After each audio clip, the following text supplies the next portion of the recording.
The autumn of 1847 came to Thornhaven like a curse whispered from the moors themselves, bringing with it winds that howled through the narrow lanes and rains that fell in sheets, so thick the villagers could scarcely see their neighbours' cottages across the way. The Yorkshire village huddled in the valley like a creature seeking shelter, its stone buildings dark with wet, its chimneys struggling to send smoke upward against the relentless press of the gale. In the tavern called the Shepherd's Rest, men gathered close to the fire and spoke in low voices, their words nearly swallowed by the shriek of wind against the shutters, and always their talk circled back to the same subject, the great house on the hill, Blackmore Hall, and the man who had returned to claim it after years of absence. The Widowmaker, old Thomas Finch muttered into his ale, and the name passed from lip to lip like a contagion, carrying with it the weight of 2 dead brides and a reputation black as the storm clouds that perpetually seemed to gather above the estate's crumbling towers. Lord Marcus Ashford had arrived 3 weeks prior, in a carriage drawn by horses as black as mourning cloth, and in all that time not a soul in the village had received so much as a word of greeting from the master of Blackmore Hall. The servants who remained from the old days, and precious few they were, for most had fled after the second Lady Ashford's death, reported that he walked the halls at all hours of the night, that he took his meals alone in chambers where the curtains were never drawn, that he had ordered the entire east wing sealed and forbidden anyone from entering upon pain of immediate dismissal. Catherine had been the first, they whispered, sweet Catherine with her golden hair and gentle manner, dead in childbirth along with the babe that might have been heir to all those cold and lonely acres, and some said Lord Ashford had never recovered from that loss, that something in him had broken beyond all mending. But then had come Lydia, the second bride, a match arranged by families seeking advantage, and she too had perished, found at the base of the cliffs beyond the garden, her body broken upon the rocks, her eyes open to the grey and indifferent sky. Accident, the authorities had ruled, though the word murder lived on the tongue of every gossip in 3 counties, and who could say what truly happened in a house so isolated, so shrouded in mist and secrecy, where a man might do whatever dark deeds his heart desired, with none to witness or intervene. The storm raged on through the night, tearing branches from trees and sending tiles skittering from rooftops, and up on the hill, Blackmore Hall stood against the tempest like a monument to grief itself, its windows dark save for a single light that burned in the highest tower, where the Widowmaker kept his solitary vigil over a domain of shadows and whispered sins. The Vicarage of Street. Michael's stood at the edge of Thornhaven, where the village met the wild, a modest dwelling of weathered stone and climbing ivy that had sheltered generations of spiritual shepherds and their families, and it was here that Eleanor Hartwell had spent all 24 years of her life, watching the seasons turn over the moors and wondering, in the secret chambers of her heart, what lay beyond the horizon she had never crossed. She was not beautiful in the way that turned heads in crowded rooms. Her features were too strong for that, her jaw too determined, her grey eyes too direct in their assessment of the world. But there was something in her bearing that commanded attention nonetheless, a stillness that spoke of depths unplumbed, of thoughts that ranged far beyond the narrow confines of parish duties and Sunday sermons. Her mother had died when Eleanor was 12, carried off by a fever that swept through the village one brutal winter, and in the years since she had become everything to her father, daughter and nurse and housekeeper, and increasingly the true heart of the parish itself. For Reverend Hartwell's health had been failing for 3 years now, his lungs weakened by the same damp air that crept through every crack in the old vicarage walls. She rose each morning before dawn to light the fires and prepare her father's medicines, spent her days visiting the sick and the poor with baskets of bread and jars of preserves, read to the elderly widows who could no longer see well enough to manage their own scriptures, and taught the village children their letters in the small schoolroom attached to the church. All of this performed with a quiet competence that the villagers had long since ceased to remark upon, for Eleanor's devotion was as much a part of Thornhaven's landscape as the stone walls that divided the fields or the church spire that rose against the perpetually grey sky. But in the evenings, when her father slept and the candle burned low in her small chamber beneath the eaves, Eleanor permitted herself to dream, and her dreams were fed by the books she borrowed from the lending library in the market town 10 miles, distant volumes of philosophy and natural history, accounts of travels to distant lands, novels that spoke of passions far removed from the gentle pieties of a vicar's household. She read Wollstonecraft in secret, pondering questions of a woman's purpose and potential that she dared not voice aloud, and she traced her fingers over maps of places she knew she would never see, Paris and Rome and Constantinople, cities of art and music, and ideas that glittered in her imagination like stars glimpsed through parting clouds. "You think too much, Eleanor," her father often said with fond exasperation, and perhaps he was right, for what good were thoughts that could never become actions,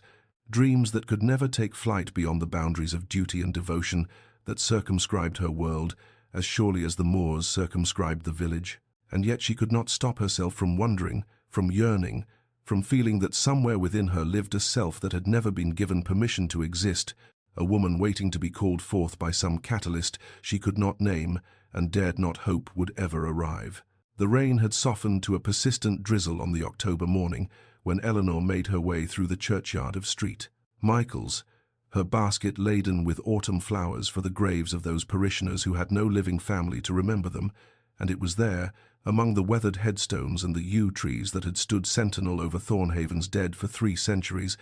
that she first saw him, a figure so still he might have been carved from the same stone as the monuments around him, standing before a plot in the far corner where no mark arose to identify the soul interred beneath the sodden earth. She knew him at once, though she had never laid eyes upon him before, for who else in all the parish would wear a greatcoat of such fine black wool? Who else would stand with that particular rigidity of bearing that spoke of military discipline or aristocratic breeding? Who else would be visiting this forgotten corner of consecrated ground where, she realized with a start, the unnamed grave must hold some connection to Blackmore Hall and its master? Lord Marcus Ashford did not move as she approached along the gravel path, did not acknowledge her presence even as her footsteps surely reached his ears, and Eleanor found herself slowing, her breath catching in her throat, her fingers tightening on the handle of her basket as she drew near enough to observe the details that village gossip had failed to provide, the sharp planes of his face beneath the brim of his hat, the hollows beneath cheekbones that suggested sleepless nights and missed meals, the set of his jaw that might have been arrogance, but struck her instead as something far more painful, a clenching against words or cries that must not be permitted to escape. His hands hung at his sides, ungloved despite the chill, and she noticed they were not the soft hands of a gentleman of leisure, but bore the calluses and competent strength of one who had worked with them, who had perhaps healed with them, if the rumors of his medical past held any truth. She should have passed by, should have attended to her task and left the master of Blackmore Hall to his private communion with the dead, but something held her rooted to the path, some compulsion she could not name, and in that moment of stillness he turned his head, and their eyes met across the rain-misted air. She had expected coldness, had prepared herself for the cruel disdain the villagers attributed to him, but what she saw in that brief, unguarded instant, before his expression shuttered into blankness, was something else entirely, a grief so vast and raw it seemed to swallow all the light from the grey morning, a devastation that spoke not of a monster's callousness, but of a soul that had been shattered and had never found its way back to wholeness. Asterisk, he is not what they say. Asterisk, Eleanor thought, with sudden fierce certainty,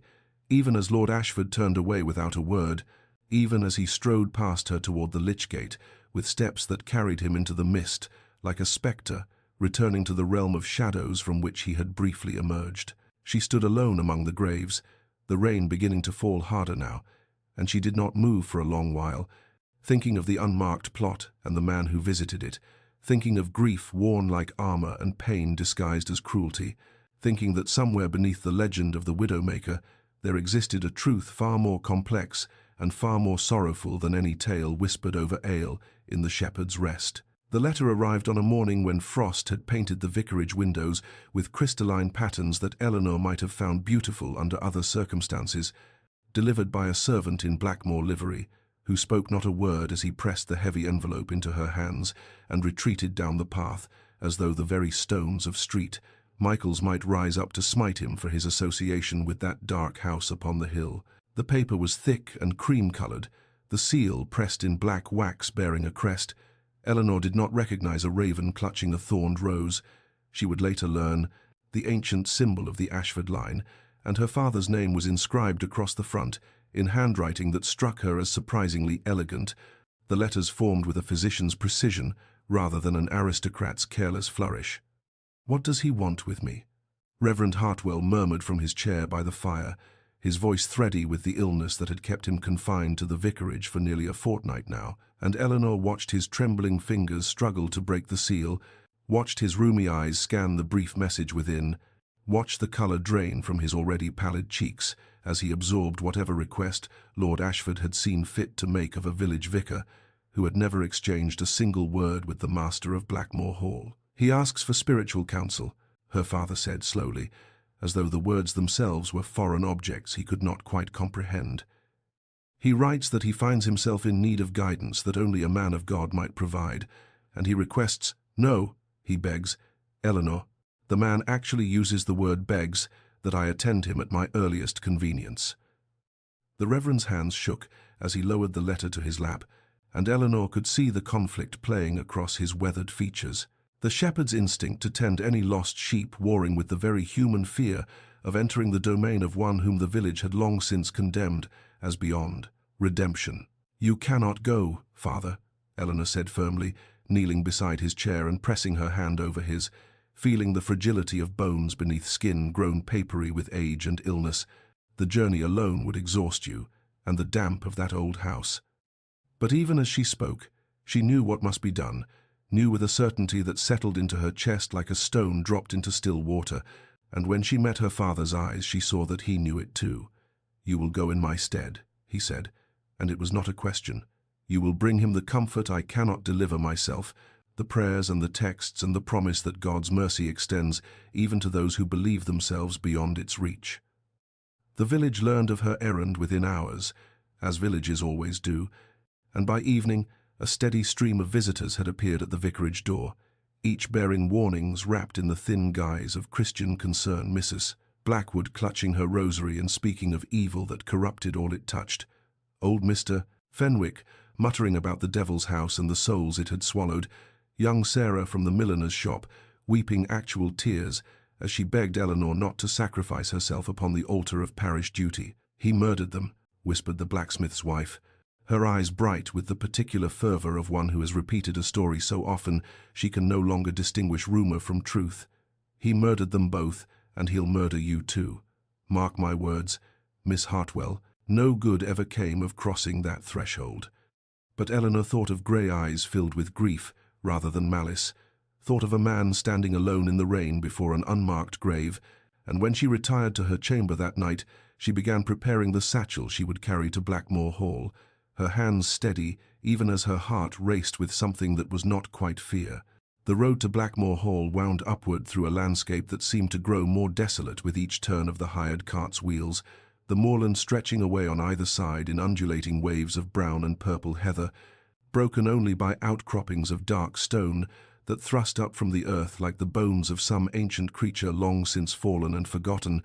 and Eleanor clutched her satchel against her chest as the driver, a man from the neighbouring village, who had demanded triple his usual fare, and still crossed himself twice before agreeing to make the journey, muttered prayers beneath his breath, and refused to meet her eyes in the small mirror mounted above his seat.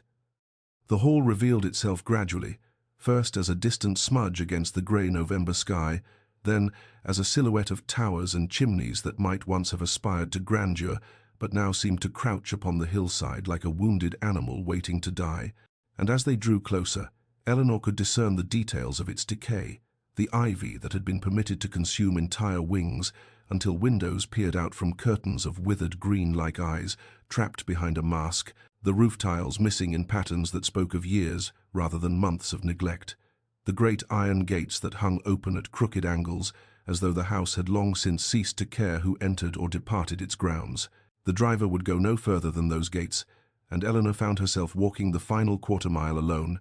her boots crunching on gravel that had not been raked in what must have been seasons, her breath forming small clouds in the frigid air as she approached a front door of blackened oak that seemed to absorb what little light the overcast sky provided. She lifted the heavy iron knocker shaped, she noticed with a shiver. Like a raven's skull, and the sound it produced echoed through the interior with a hollowness that suggested vast empty spaces beyond, rooms that had not known warmth or laughter, or the simple comfort of human occupation in far too long. The woman who answered was tall and severe, dressed in black bombazine that matched the perpetual mourning of the house itself. Her grey hair pulled back so tightly it seemed to stretch the skin of her face into an expression of permanent disapproval, and when she spoke her voice carried the particular frost of a servant who has claimed authority in the absence of any master willing to exercise it. "You are the vicar's girl, Mrs." Crane said, and it was not a question but an accusation, her eyes travelling over Eleanor's simple wool dress and practical bonnet with barely concealed contempt. "You may wait in the library, though I cannot say when or if his lordship will receive you, for he keeps no schedule that any Christian soul might recognize."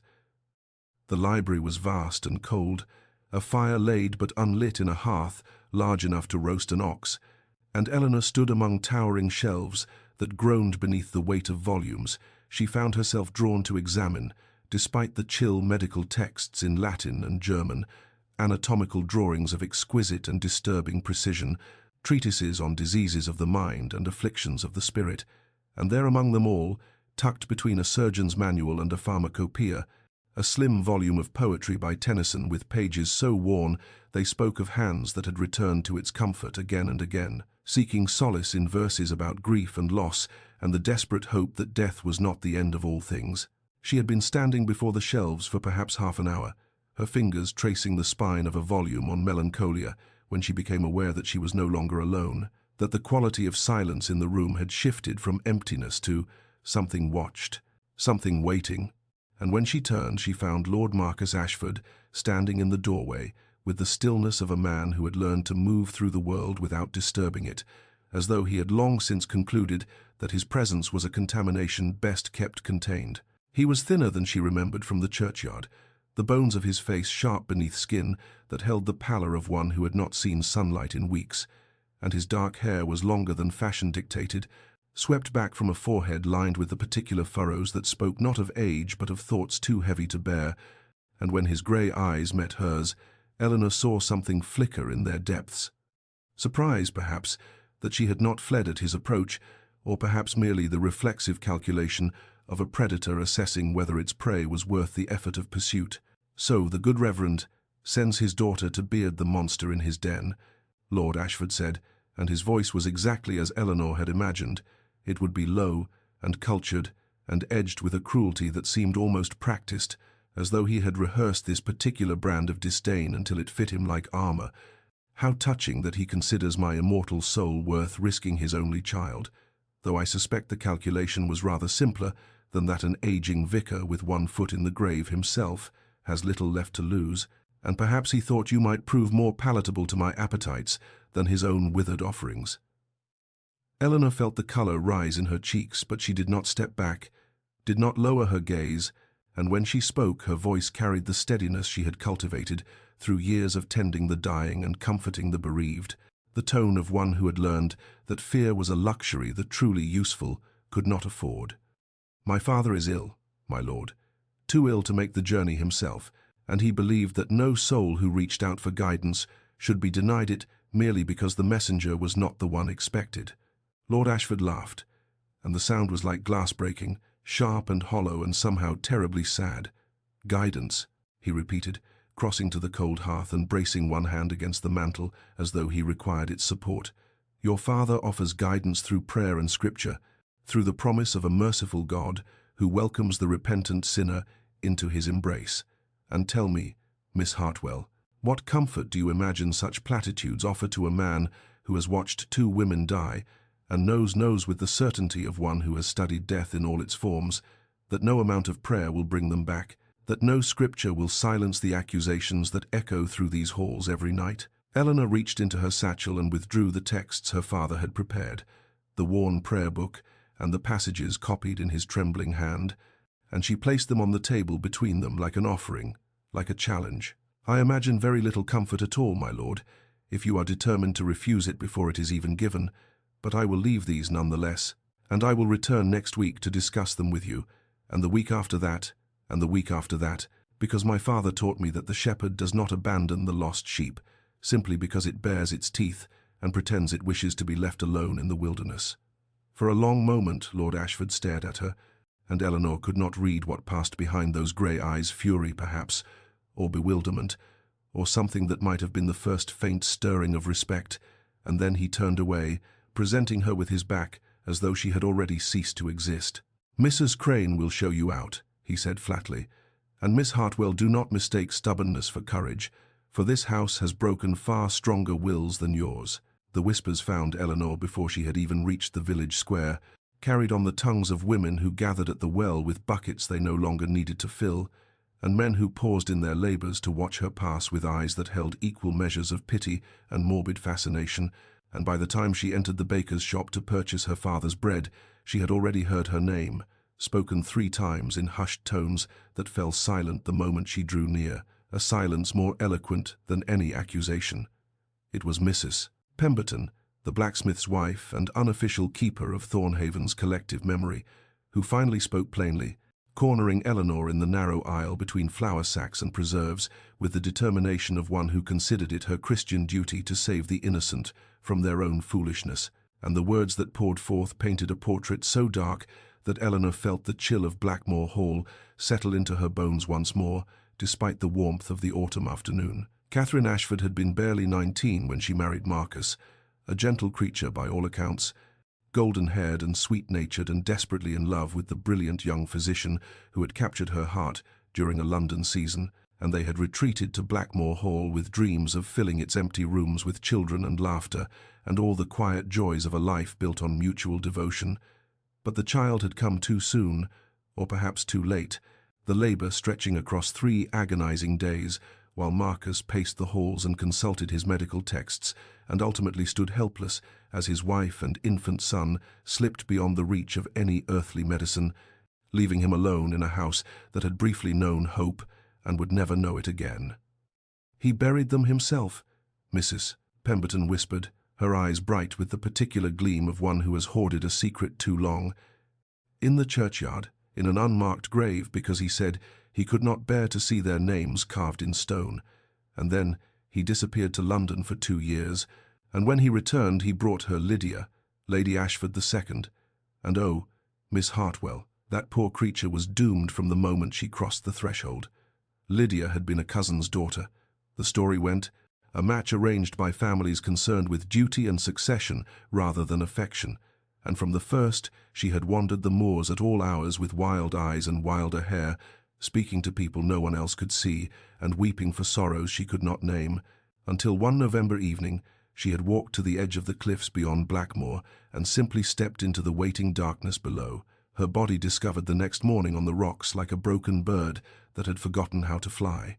The inquest had ruled it accident, the verdict delivered by a magistrate who owed the Ashford family debts too old and too deep to be ignored. But Thornhaven had reached its own conclusions in the quiet hours after the verdict was read, 2 wives dead, 1 lord remaining, and the title that clung to him now like a curse spoken aloud in every tavern and parlour and churchyard gathering. Widowmaker, they called him, and Eleanor walked home through streets that had grown suddenly cold, carrying bread she no longer wished to eat, and questions she was not yet ready to ask. She returned the following Thursday, and the Thursday after that, and the Thursday after that, until the path to Blackmore Hall became as familiar to her feet as the worn stones of her father's church, and each week she found Lord Ashford waiting in the library with his walls of leather-bound grief, his posture arranged into attitudes of contempt that grew increasingly difficult to maintain as the weeks accumulated like fallen leaves outside the darkened windows. And though he greeted her always with barbed words and dismissive gestures, though he mocked her chosen passages and questioned the sanity of a God who would permit such suffering as the world contained, he never once instructed Mrs. Crane to bar the door, never once failed to appear when Eleanor was shown into that cold and dusty room where the fire was never lit and the curtains were never drawn. She began to notice things during these visits, small details that accumulated into a portrait far more complex than the monster of village legend, the way his hands trembled when he reached for the texts she brought, a fine, constant quivering that spoke of nerves stretched past their breaking point, and she recognized that tremor from her father's medical books as the mark of a man who had not slept properly in months or perhaps years, whose body had begun to rebel against the relentless torture of consciousness. She noticed too his careful avoidance of the mirror that hung above the cold hearth, how he positioned himself always with his back to its silvered surface, as though he could not bear to catch even a glimpse of his own reflection, and once when she shifted her chair and the movement caused his image to flash briefly in the glass, she saw him flinch, as though struck, his jaw tightening with something that looked less like vanity than like genuine horror, at the reminder that he still possessed a physical form, that he still occupied space in a world he seemed determined to reject. But it was his response to kindness that Eleanor found most revealing, the way he recoiled from even the smallest gesture of warmth, as though gentleness were a blade pressed against his throat. When she inquired after his health, he answered with cruelty. When she expressed concern for the chill of the unlit room, he accused her of presumption, and when she once reached out to steady a cup he had nearly knocked from the table, her fingers brushed his sleeve, and he jerked away as though her touch had burned him, his grey eyes wild for just a moment, with something that looked terrifyingly like hope, before the familiar mask of disdain slammed back into place. Asterisk. He is not pushing me away because he wishes to be alone, asterisk, Eleanor realized, as she walked home through the autumn dusk, after their fourth meeting. Asterisk. He is pushing me away because he is terrified of what might happen if he allows anyone close enough to see the wounds he carries. He has built this fortress of hostility, not to keep the world out, but to keep himself imprisoned within. It, and every act of cruelty, is simply another stone added to walls. He believes he deserves asterisk. It was on her 6th visit to Blackmore Hall that Eleanor first glimpsed the sealed corridor, a passage she had somehow failed to notice during her previous journeys through the house's labyrinthine halls. Perhaps because Mrs. Crane had always guided her by the same careful route from entrance to library, or perhaps because the shadows of the east wing seemed to possess a quality of deliberate concealment, a darkness that discouraged the eye from lingering too long upon its threshold. But on this particular Thursday,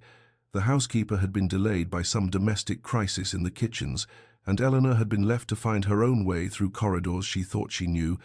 and it was a wrong turning at the top of the main staircase that brought her face to face with a door unlike any other in the house, a heavy oak portal bound with iron and secured by a lock so large it seemed designed to contain something far more dangerous than empty rooms, and even as she stood before it, she felt a cold draught seeping through the cracks, as though the very air beyond had been sealed away with whatever secrets the chamber held. She might have turned away then,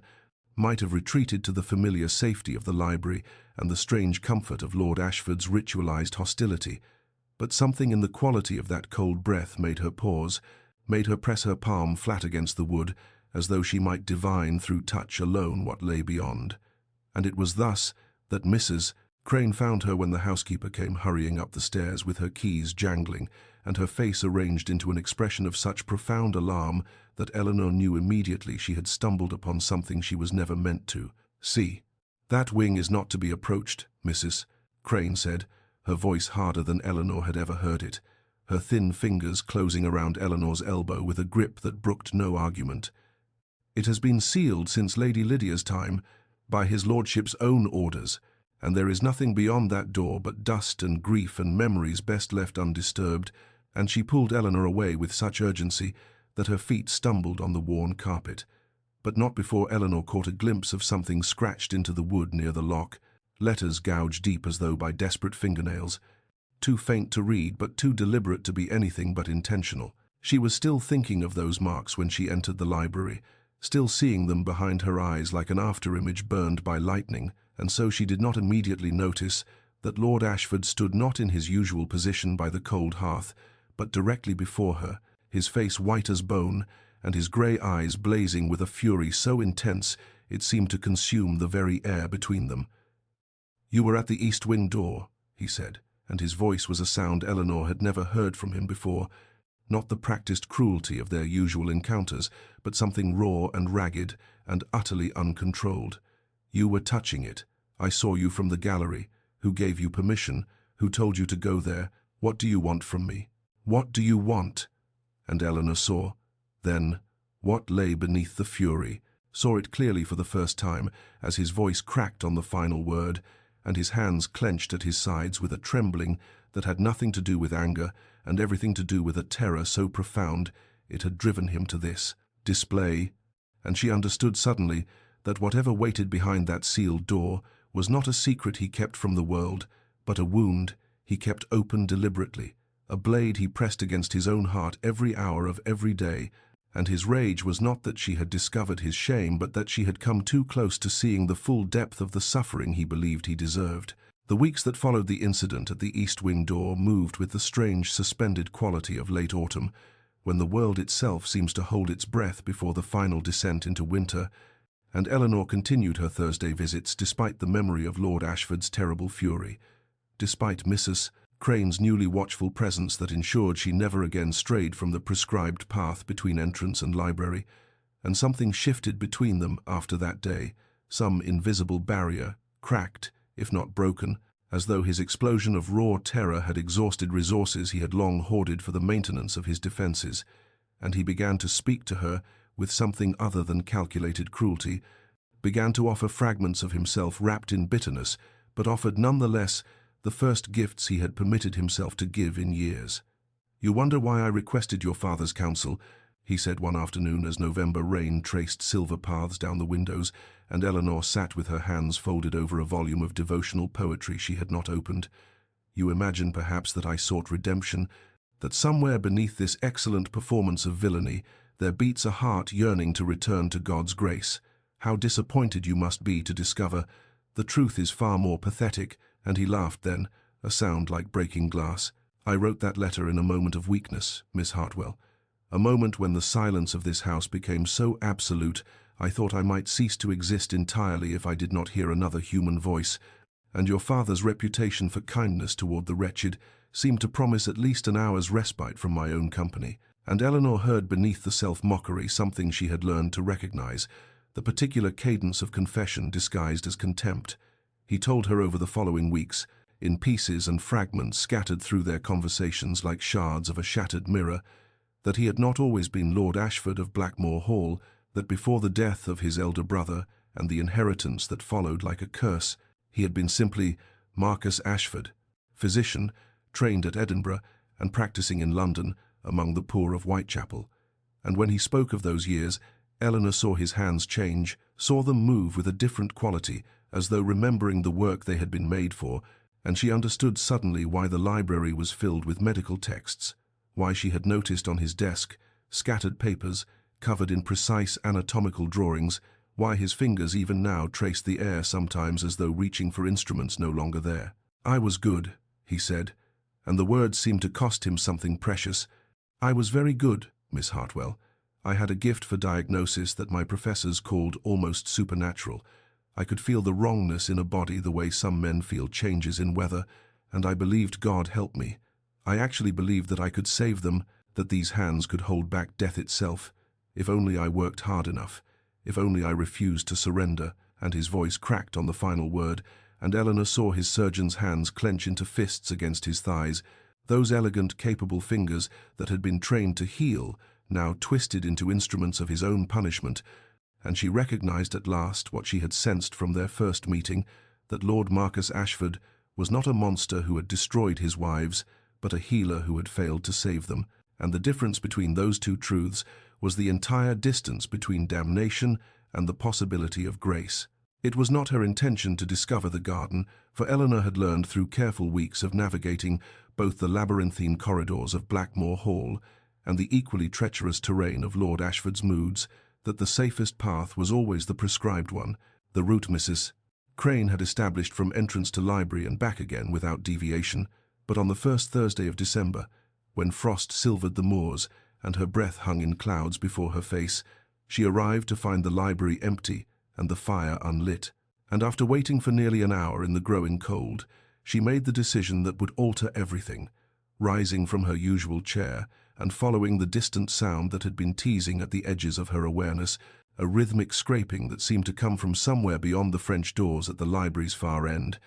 doors she had assumed led nowhere, sealed against the elements like so much else in this house of deliberate decay, but which yielded when she pressed the handle and opened onto a scene so unexpected that for a moment she could only stand on the threshold and stare at the impossible tableau before her. The garden had once been beautiful, she could see that in the bones of it, in the geometric paths now choked with dead weeds, in the stone urns toppled and cracked by seasons of neglect, In the skeletal remains of what must have been elaborate rose arbors, arching over walkways that led to a central fountain, long since dry and filled with rotting leaves. But what stopped her breath was not the garden's ruin, but its gardener, for there among the thorns and frost-blackened stems knelt Lord Marcus Ashford, his fine coat discarded on the frozen ground, his white shirt stained with earth and sweat, despite the bitter cold, his bare hands bleeding from a dozen scratches as he worked with desperate tenderness to clear the debris from around a single surviving rosebush. And when he heard her step on the stone threshold and turned to face her, Eleanor saw in his grey eyes not the fury she expected, but something far more devastating, a grief so raw and undefended that she felt she had stumbled upon him in a moment of prayer, had witnessed a communion too sacred for any witness. "Catherine planted these," he said, and his voice held none of its usual sharp edges, none of the practiced cruelty he wielded like armor, only a terrible naked softness that made Eleanor want to weep. "She planted them the spring after we married. She had such plans for this garden. She would sketch designs by candlelight and tell me where each variety would go, the damask roses here and the alba roses there, and she would describe how the colors would look in June when everything bloomed together. She could see it so clearly, Miss Hartwell. She could see the future as though it were already real." And his bleeding hands continued their work even as he spoke, clearing and tending with a physician's precision. "A lover's devotion. She was carrying our child when she planted this one." She laughed and said the roses and the baby would grow together, would bloom in the same summer, and his voice finally broke on the word summer, cracked like ice over deep water. "I delivered 100 babies in Whitechapel. I saved mothers that other doctors had given up for dead. I had hands that could feel when something was wrong before any symptom appeared, and I could not save her. I could not save either of them. I held them both as they died, and these hands that everyone called miraculous could do nothing. Nothing." And Eleanor crossed the frozen garden without conscious decision, knelt beside him in the frost-hardened earth, and took his bleeding hands in her own, holding them gently, saying nothing,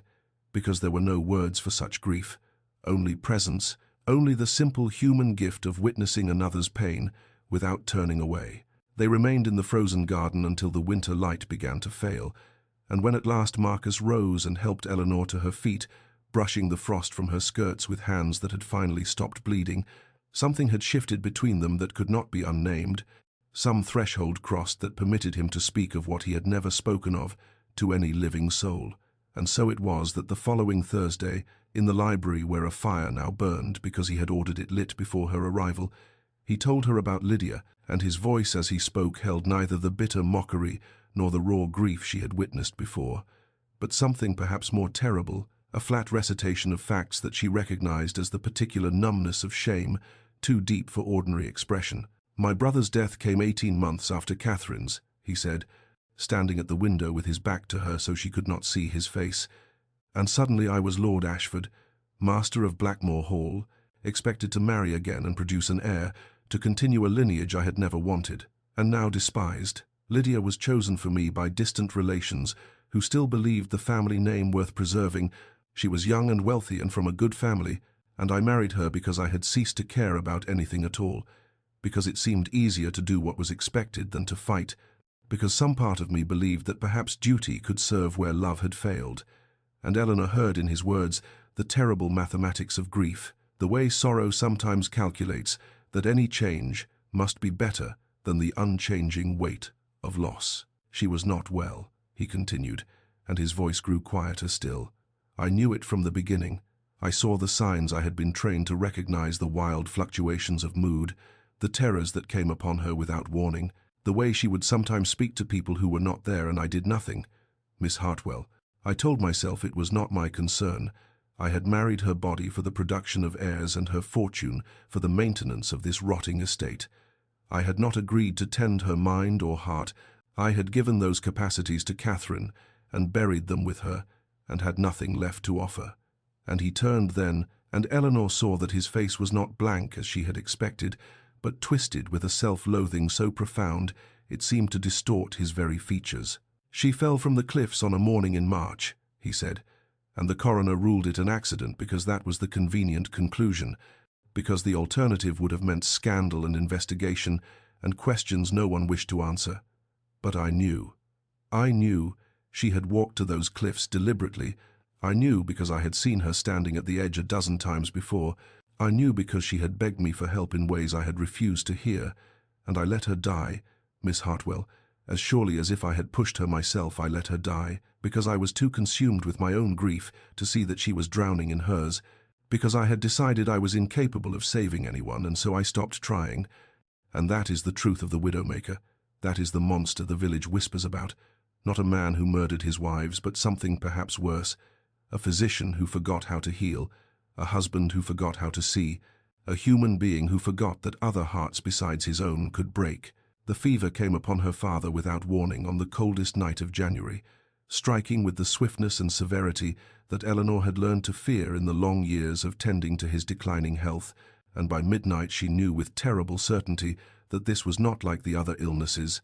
not like the coughs that lingered or the weakness that came and went with the seasons. This was something else entirely, something that made his skin burn like fire beneath her hands, while his body shook with chills so violent the bed frame rattled against the wall. And she did everything she knew to do, applied cold compresses and forced sips of water between his cracked lips, and prayed with a desperation that felt like drowning. But nothing helped, nothing changed, and by 3 in the morning she had sent for the village doctor, only to learn he was away attending a difficult birth in the next county, and would not return for days. And she knelt beside her father's bed, and held his burning hand, and prepared herself to watch another parent die, prepared herself for the particular grief of being the one left behind, the one who survives, when she heard the sound of hoofbeats in the frozen lane outside, and then the violent pounding on the vicarage door that brought her stumbling down the stairs with no thought for propriety or the lateness of the hour, and when she opened the door to find Lord Marcus Ashford standing on the threshold, his dark coat dusted with snow and his physician's bag clutched in one ungloved hand, she felt something give way in her chest that was not quite relief and not quite hope, but some desperate combination of both. "Mrs. Crane told me you did not come today," he said without preamble, his grey eyes already looking past her into the darkened house. "And when I sent a man to inquire, your neighbour said the vicar had taken gravely ill. Where is he? Miss Hartwell, take me to him now." And she led him up the narrow stairs without question, too exhausted and too frightened to marvel at the impossibility of his presence, at the way the Widowmaker of village legend was now bending over her father's wasted form with hands that moved with the sure precision of long practice, checking pulse and temperature and the rhythm of labored breathing, his face transforming before her eyes into something she had never seen there before. Not grief, not bitterness, not the terrible self-loathing that had become as familiar to her as her own reflection, but focus, pure and absolute, the concentration of a man who had found his purpose again after long years of wandering in the wilderness of his own guilt.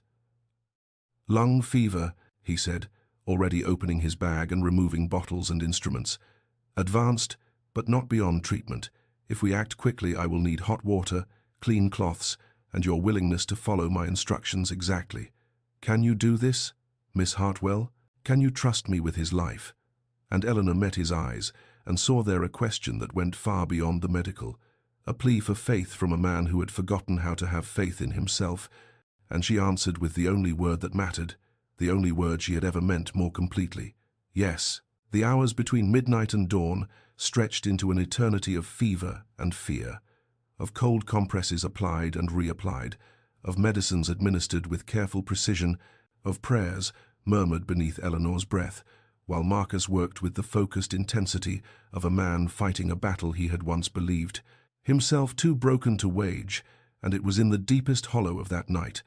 when her father's breathing had finally steadied into something less terrifying, and Marcus had sunk into the chair beside the sickbed with the exhaustion of a soldier after combat, that the walls he had so carefully constructed around himself began at last to crumble entirely,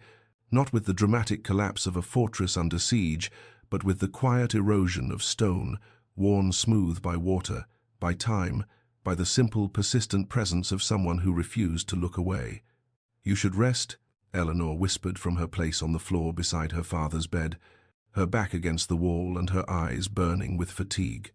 But Marcus shook his head slowly, his gaze fixed on some point beyond the room, beyond the village, beyond perhaps the boundaries of the living world itself. "I cannot remember the last time I slept without dreaming of them," he said, and his voice held a rawness she had never heard there before. Stripped of mockery, stripped of bitterness, stripped of everything but the naked truth of a soul too weary to hide anymore. Catherine calling for me from some dark place I cannot reach. Lydia standing at the edge of those cliffs with her arms spread wide like wings, and I run toward them, but I am always too slow, always too late, always the physician who could not heal, the husband who could not save, and I wake, and I am grateful for a moment that it was only a dream, before I remember that it was not a dream at all,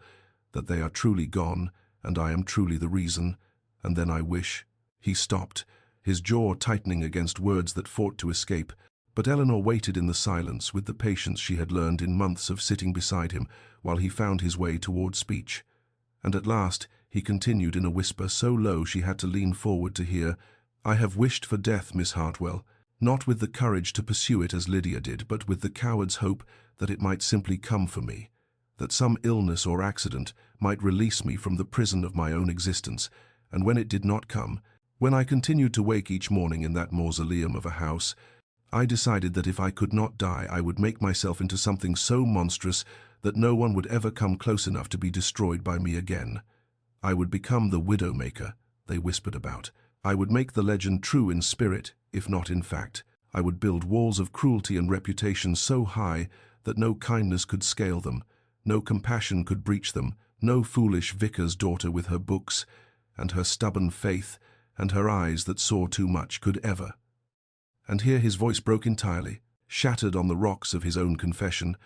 and Eleanor rose from the floor and crossed the small distance between them and did what she had wanted to do since the day she first saw him. Standing in the rain-soaked churchyard with grief carved into every line of his face, took his hand in hers and held it, simply held it, and felt him tremble like a man who had forgotten what it was to be touched without violence, to be seen without judgment, to be offered grace he had convinced himself he could never deserve. The fever broke on the third day, receding like a tide that had threatened to drown them all but chose instead,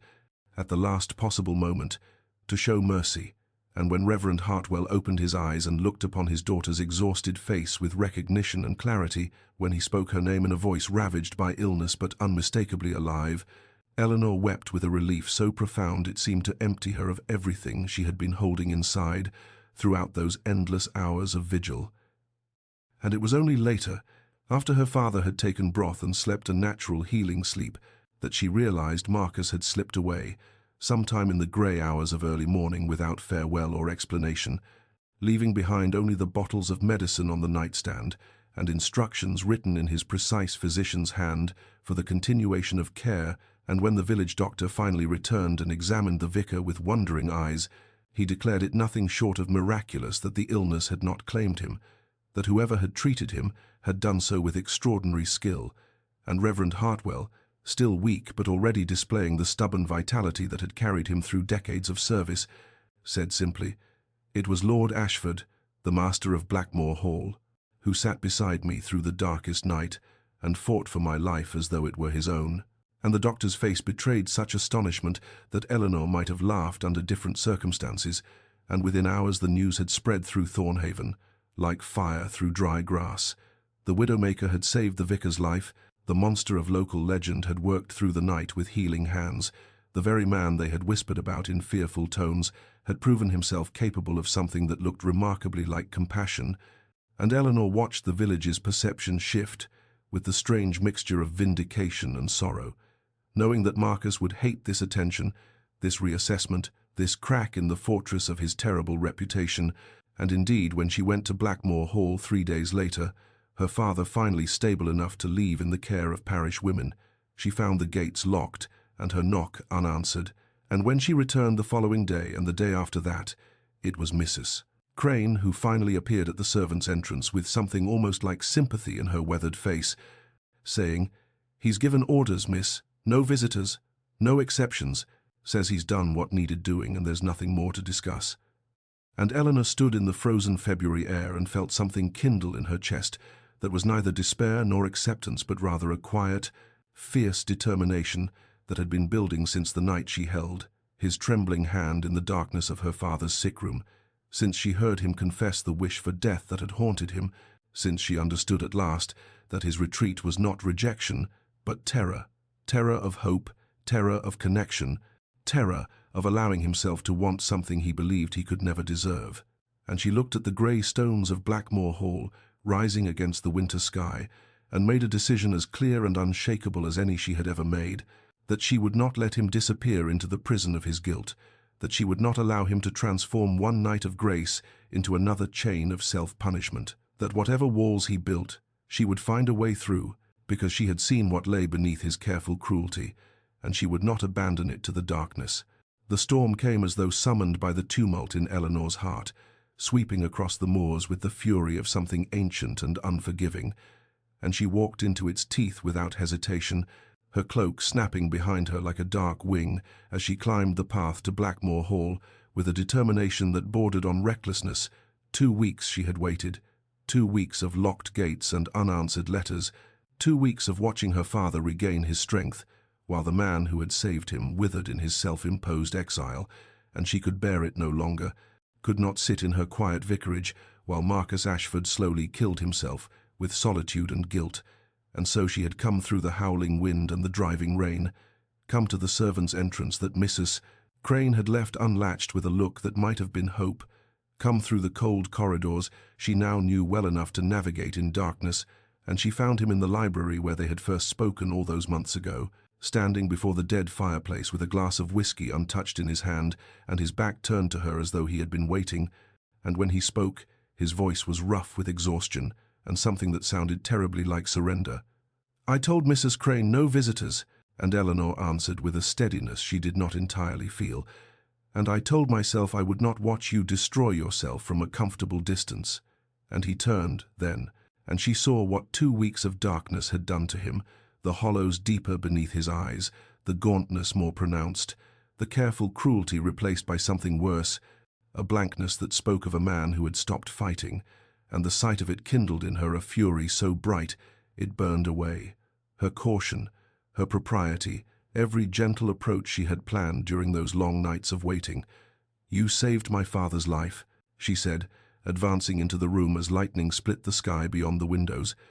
"You sat beside his bed and fought for him as though he mattered, as though life mattered, and then you retreated to this mausoleum to convince yourself that the man who did that kindness doesn't deserve to exist.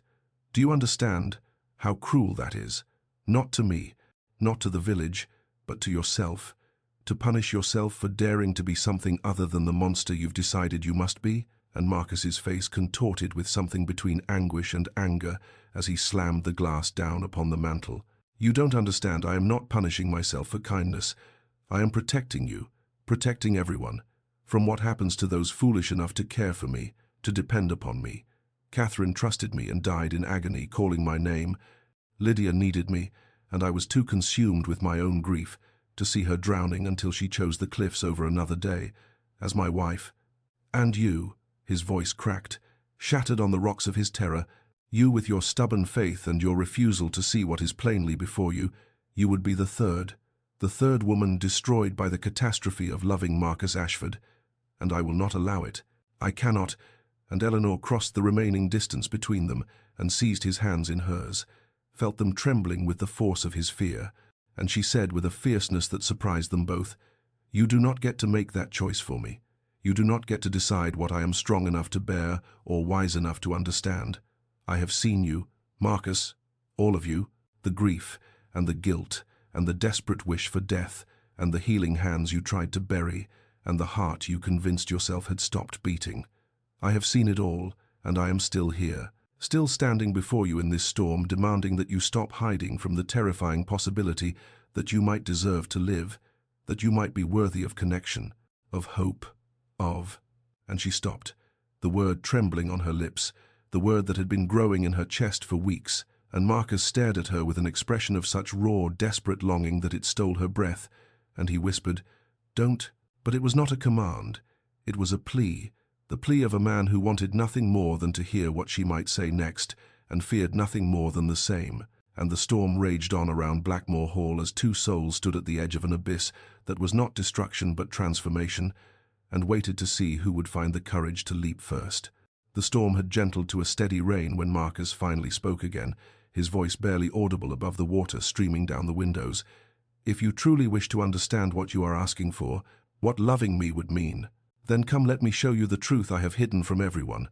the room where my guilt lives and breathes." And Eleanor followed him through the darkened corridors of Blackmore Hall, past the familiar library and the neglected parlours, until they stood before the door to the east wing,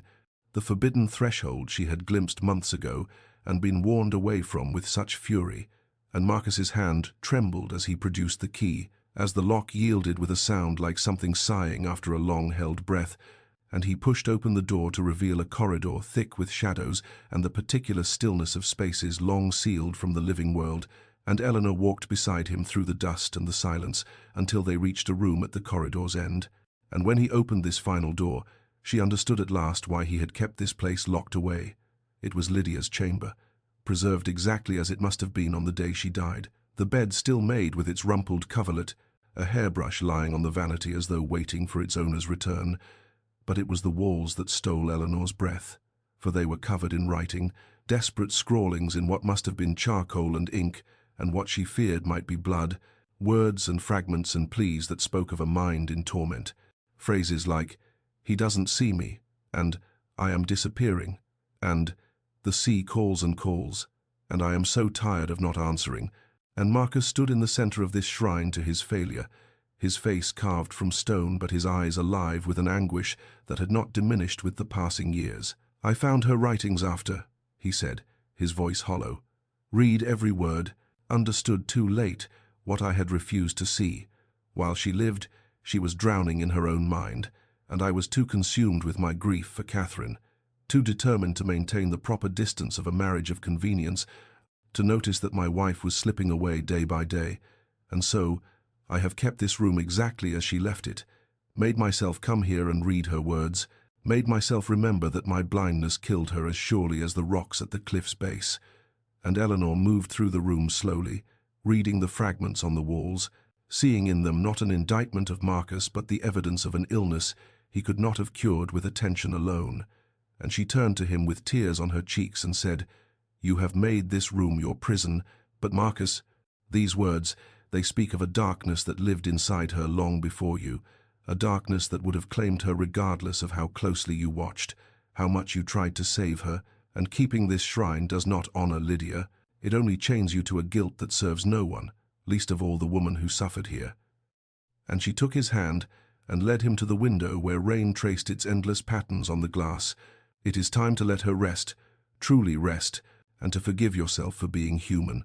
for not being able to save everyone you love. That is not failure, Marcus. That is simply the terrible cost of being alive." And in the grey light of that haunted room, she watched something shift in his face, something that might have been the first trembling movements of a man learning to set down a burden he had carried for far too long. They stood in silence as the rain continued its gentle percussion against the windows of Lydia's room, and Eleanor watched the transformation moving across Marcus's features, like dawn breaking over a landscape that had known only night.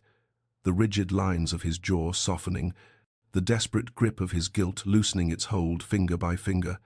And when he finally turned to face her fully, she saw in his eyes something she had never seen there before, something that looked terribly like hope, struggling to survive in soil that had been salted with years of grief. And his voice when he spoke was rough and uncertain, the voice of a man attempting a language he had forgotten. "Eleanor, what you have given me tonight, the grace of your understanding, the gift of your refusal to let me remain in my darkness. I do not have words sufficient to—" And he stopped, his physician's hands that had healed her father, now reaching toward her face as though she were something precious and fragile, hovering just shy of touching her cheek. "I love you," he said, and the words seemed to tear themselves from somewhere deep within him, some place he had boarded up and abandoned. "God help me. I love you in a way I did not believe myself still capable of feeling. But Eleanor, you must understand what I am. I am ruins. I am a man who has failed everyone who ever trusted him with their heart. And you deserve so much more than the wreckage of Marcus Ashford.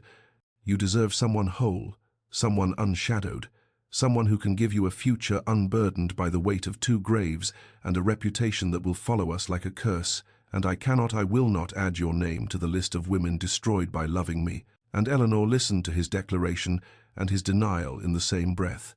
Felt her heart breaking and mending simultaneously, at the sound of love spoken as though it were a tragedy, and she reached up and took his hovering hand and pressed it firmly against her cheek, held it there so he could feel the warmth of her, the reality of her, and she said with a certainty that came from the deepest part of her soul, "You speak of what I deserve as though I am a child who cannot determine her own fate, as though my choice in this matter is irrelevant. But hear me, Marcus Ashford, hear me, and believe me. I choose you, not the man you might have been before grief carved its marks upon you, not some imagined future version healed and whole, but you, exactly as you stand before me now, with your wounds and your guilt and your terrible fear of happiness. I choose you because I have seen who you truly are, beneath the armor you built to keep the world at bay. I have seen the physician who sat vigil over my father, the gardener who tends roses for a woman he couldn't save, the man who kept a room as penance because his conscience would accept nothing less. I choose all of it, and I am not afraid." And something in Marcus shattered at her words, not the destructive shattering of breaking, but the liberating shattering of walls finally falling, and he pulled her close with a sound that was half sob and half prayer, and when his lips found hers, it was not with passion alone, but with reverence, with gratitude, with the desperate, tender hunger of a man who had wandered in darkness for years, and finally been offered light. Spring came to Thornhaven as it always did, with the slow unfurling of green across the moors and the gradual lengthening of days that had seemed endless in their winter darkness. But this spring carried with it something the village had never witnessed, the resurrection of Blackmore Hall and the man who had haunted its corridors like a spectre of grief and guilt, for in the weeks following that rain-soaked night, when Eleanor had broken through the final walls of Marcus's isolation, changes began to manifest that set tongues wagging with a different kind of whisper, no longer the fearful murmurings about the Widowmaker, but wondering observations about the windows being thrown open to the spring air, about the sounds of hammers and the sight of workmen arriving from the city to repair the crumbling masonry and replace the rotted window frames, and most remarkably of all, about Lord Ashford himself appearing in the village with Eleanor at his side, his gaunt face still severe but no longer shuttered, his dark eyes still carrying the shadows of his past, but now lit with something that looked almost like peace, and the villagers watched in astonishment as he began to practice medicine again, treating old Mrs. Pemberton's rheumatism and setting young Thomas Fletcher's broken arm with hands that had remembered their purpose, their gift for healing, no longer buried beneath layers of self-punishment, and the vicar, recovered now, and walking with a cane but walking nonetheless, blessed the union when Marcus came to him with Eleanor's hand clasped in his own and asked formally for permission to marry his daughter, and the old man had looked at the transformed lord and seen what his daughter had seen all along, not a monster but a man who had lost his way in the labyrinth of grief and found his path again through the patient light of love. And so it was that on a morning in late May, when Catherine's roses were beginning to bloom in the restored garden of Blackmore Hall, the village church filled with people who had once crossed the street to avoid the shadow of Lord Ashford, who had whispered "Widowmaker" behind their hands and warned their children about the devil on the hill, and they sat in their pews and watched as Marcus stood at the altar in the small stone church where Eleanor had grown up, his face stripped of its armor, his eyes fixed on the door through which she would walk, and when she appeared in a simple white gown with wildflowers woven through her hair, he drew a breath that seemed to fill his lungs for the first time in years, and the ceremony was quiet and sincere, the vows spoken with the gravity of two people who understood exactly what they were promising, because they had already weathered storms that would have destroyed lesser loves, and when the vicar pronounced them man and wife, and Marcus kissed his bride in the church, where she had prayed for him before she ever knew his name, the bells rang out across Thornhaven with a sound like joy itself, like the village acknowledging that redemption was possible even for those who seemed most lost. And Eleanor looked up at her husband,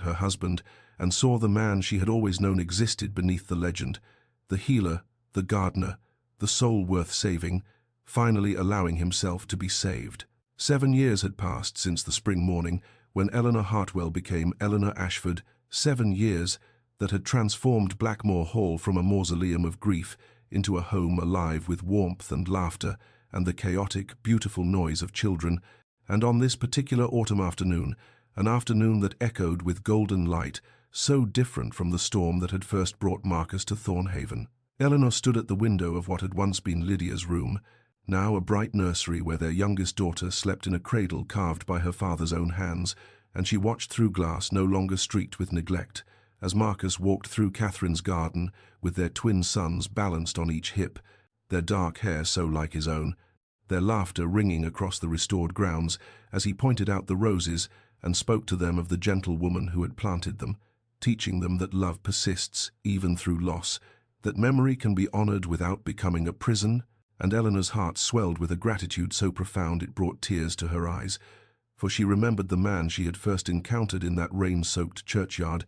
the spectre of guilt and self-destruction who had wanted nothing more than to disappear into his own darkness,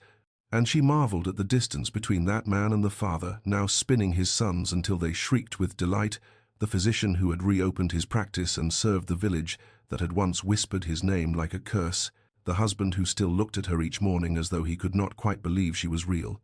And later that evening, when the children were asleep and the house had settled into its peaceful nighttime quiet, Marcus found Eleanor in the garden among the roses that bloomed now more beautifully than ever,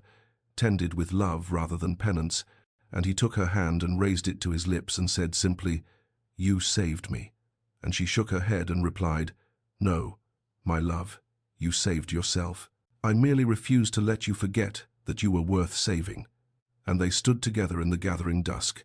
two people who had found in each other not the absence of pain but the courage to carry it together,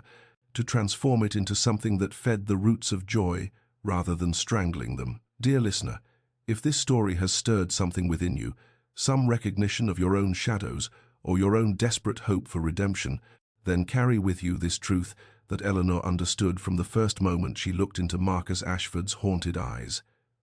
There is no soul so lost that patience cannot find it, no heart so broken that love cannot begin to mend it, no darkness so complete that light cannot eventually pierce its edges. For we are none of us the worst thing we have ever done or failed to do. We are all of us works in progress, capable of transformation that seems impossible until the moment it begins. And if you find yourself playing the role of Marcus, convinced of your own unworthiness, remember that somewhere there may be an Eleanor waiting to see past your armor, or perhaps you are called to be the Eleanor in someone else's story, the steady presence that refuses to abandon hope. And either way, know this: redemption is not a destination but a journey, not a single dramatic moment, but an accumulation of small choices to remain open, to remain present, to believe that spring will come again, even in the depths of the harshest winter. So go gently into whatever storms await you, and may you find your way home to gardens in bloom and halls filled with laughter, to love that resurrects rather than destroys, to peace that passes understanding, and to rest, dear listener, to rest at last.